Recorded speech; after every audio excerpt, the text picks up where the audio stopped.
Hi guys, this is Demon Rants, and today we are going to be reviewing the second game, the second Tekken game on the PS2. It came out in 2002, and this is Tekken 4. Now, last time I reviewed Tag Tournament, but that was like ages ago. I think that was like weeks ago, a month ago, but. Unlike that one, that video was only like 9 minutes, but this one is probably going to be a bit longer because I've got more to say about it. But yeah, in my opinion, like this game, not in my opinion yet, I kind of like put off reviewing it because my box is actually wrong. I got it second hand at a shop, but it was really ripped and crappy looking, so I had to print out another one, and there's printer problems, so there's like these pink lines over it. But I'm still gonna review the game and everything. I won't give it up. That's the back, but you probably just have to Google it. Heihachi will fight to the death. Well, fight to when you get knocked out. But anyway, this game is quite a controversial game in the series. Many fans find it to be controversial. But in my opinion, I love this game. I think it is one of the best examples of the early days of the PS2, you know, from the years 2000 to 2003. Yeah, I know I was really young and I couldn't really do anything. I was a toddler back then. But now I'm old enough, I can go play these games. Like, there's stuff like Ace Combat, Devil May Cry, first game I ever played. Stuff like Kingdom Hearts, this, and Tag Tournament. And many others, GTA Vice City.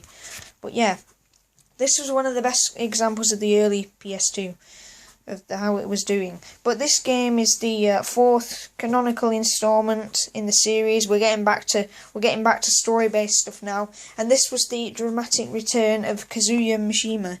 And now, in the last video, I was pronouncing it Kazuya, but I think it's pronounced Kazuya. But I should know that because he's one of my favourite characters. Anyway. I think he's awesome. But this was the triumphant return of Kazuya after being supposedly killed, you know, thrown into the volcano in Tekken 2. He wasn't in Tekken 3, but now he's back. And I don't think it's necessarily called a new return, a new beginning, because he was in Tag Tournament, but that's not canon. But anyway, we're gonna look at the box first.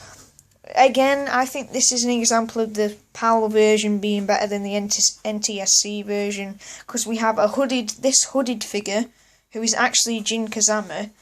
We have, and in the background, we have a really dark looking picture of Heihachi and Kazuya in shades in the sky.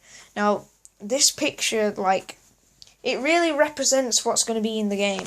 Like, I have to admit, a lot of fans don't like this game, and we're going to get to their complaints and gameplay stuff, but this game is one of the more darker installments in the series, and probably the darkest.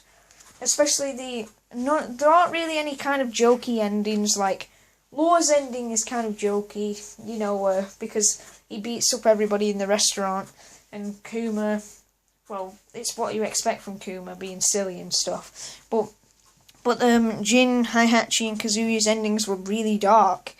And obviously Jin's ending was where he lifted off into the sky, and then Tekken 5 started.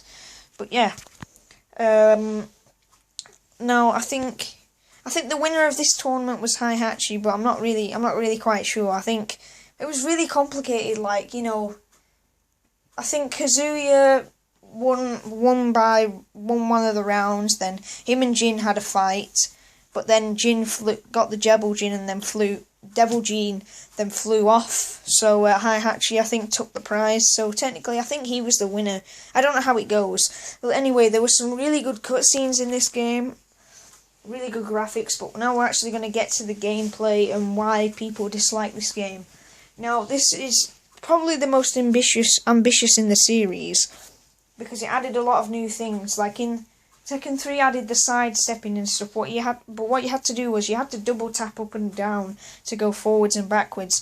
In this game, you just press up and down once to do the sidestep. You know, I think you have to hold up and right to do a jump, and then down and right, or down and left, or whatever, to duck, instead of just pressing it once. unlike the others. And Tekken 5 did the double tapping thing again, because people really hated that. And I don't know why. I actually find it really fun. Now, I didn't really mind it too much that they went back to the double tapping and stuff to sidestep, but I didn't mind it. I thought it was fun, because I guess I like the Dead or Alive games. They have that feature. Excuse me, guys. They also added this is a part of the game which nowadays anyway, which kind of annoys me how they never returned it, because it was a really awesome feature, moving before the round starts. Now, I guess people found it kind of pointless, but I just thought it was cool. You can strategize, before the round starts. It would certainly be much better against those cheap bosses like Jin, Patchy and Azazel. You could it would make things much easier. But yeah, I really like that feature, and they should have returned it, but they didn't, because the purists freaking ruined everything. Another feature which I didn't like as much was the position switch. It changed one of the grabs. So instead of grabbing someone and injuring them, you're simply just pushing them out the way or pushing them in another direction. And I thought this was actually pretty kind of pointless, this move. I didn't really care for it, to be honest. But I don't know, it kind of helps in practice mode, because we're going to get onto the stages, because they help you move around the stages. Now, this is a part of the game which makes me really confused why fans hated it, but uneven stages. Now, this meant that instead of being stuck in a whole box covered in walls, it still had walls, but you could actually explore the environments, There were some really awesome stages in this game. They were a lot more realistic, but there's stuff like a mall, a jungle, a car park, on top of a skyscraper.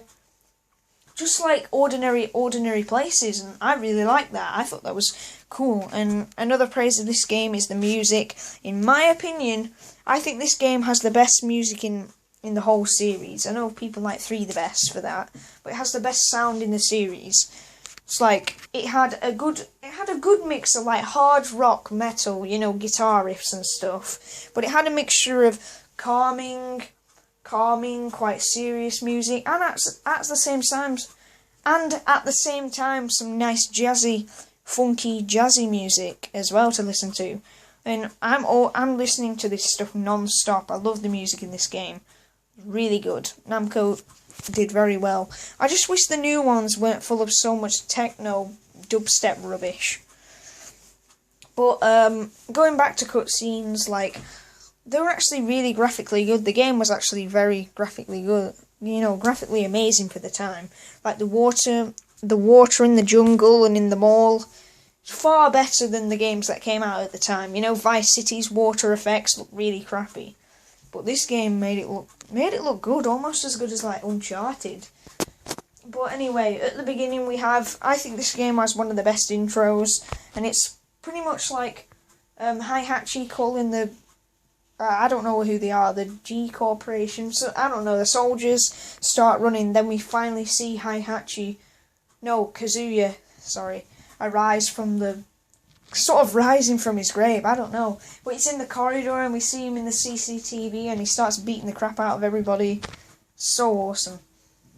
But another reason why people didn't like this game was the costumes. The costumes they actually got another designer, I think, for the wardrobe department of this. They got another designer, so many costumes were changed.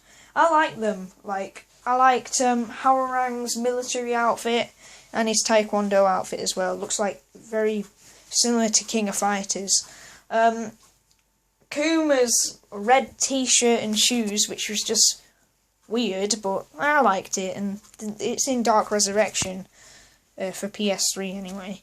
Who else? What else? Oh yeah, Xiao Yu's track pants and the and her red Letterman jacket. There was what else was there?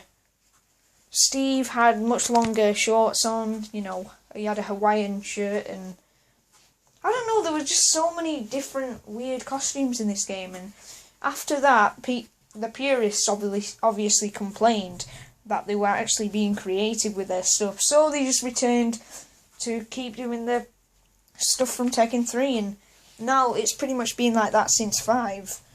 The costume area anyway. Oh yeah, also Paul had long hair in this game for some reason. I thought that was kind of weird, but it made him look cool. But the thing that I don't like about this game is Heihachi's nappy. What the hell? I know it makes him look more like a wrestler, but he's like 70 years old. Nobody wants to see that. Nobody wants to see that at all.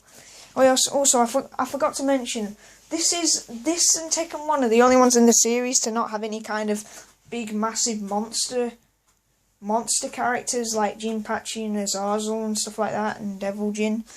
Heihachi is actually the boss in the infamous nappy, obviously, and he's fighting in a big wrestling arena, cage, like cage fighting and stuff like that. And I actually think the fight was quite fair. You might get defeated sometimes, but you can get just back up in a couple seconds. You can get back up again and try again. It's not like how in the new games they're just really cheap bosses. I actually found him pretty balanced.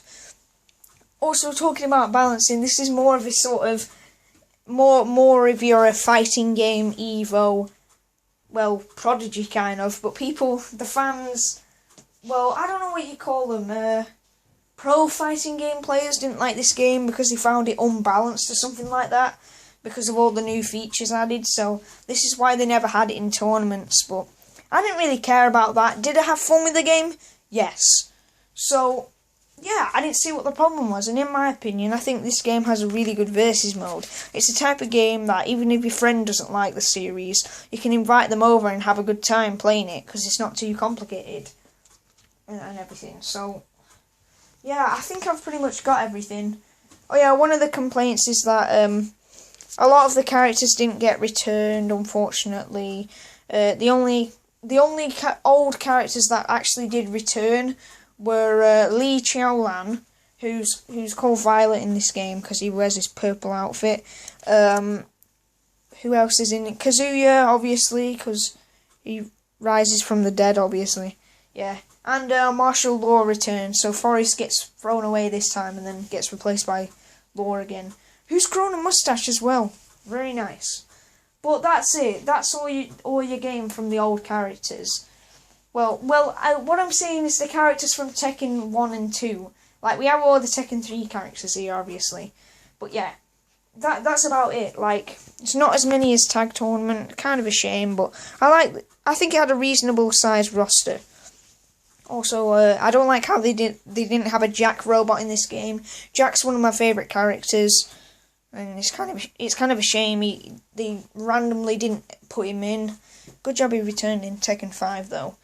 And I think, what's her name? Voice crack, guys. Sorry, Anna Williams wasn't in it either, but she controls the same as Nina anyway. Nina was in it, so yeah, Yoshimitsu is a beetle. I'm thinking of all these things, man. This is just it's such a big game, and I love to talk about it.